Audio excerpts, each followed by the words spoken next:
Un anello in grado di ospitare fino a 7.000 persone, verifiche sanitarie sui cavalli che domani in Pra del Moro decideranno chi tra Duomo, Santo Stefano, Portoria e Castello potrà fregiarsi del drappo. Cresce la febbre del Palio. A Feltre ieri sera, nonostante il maltempo, le cene dei quartieri hanno animato la cittadella. Una festa diffusa nelle vie del centro che riempie davvero tutto il centro cittadino e che lo anima di profumi, di sapori, di colori, di suoni e di vociare.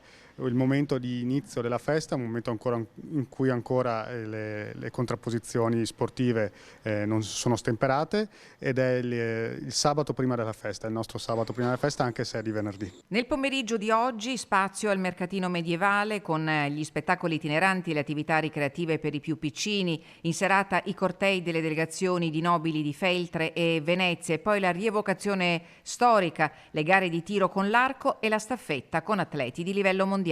C'è un tempo davvero particolare, un tempo sospeso che fa mantenere tutti, a trattenere il fiato a tutti, perché davvero in 2 giorni e nello specifico in pochi minuti quando partono le gare ci si gioca il lavoro di tutto un anno e magari anche di più di un anno. Tensione, emozione, grande gioia prima del gran finale che domani pomeriggio a partire dalle 15:30 Antenna 3 trasmetterà in diretta. Cavalli e fantini vengono scelti dai singoli quartieri, vengono quasi tutti da Siena, dalla culla di quello che è il top del movimento paliesco.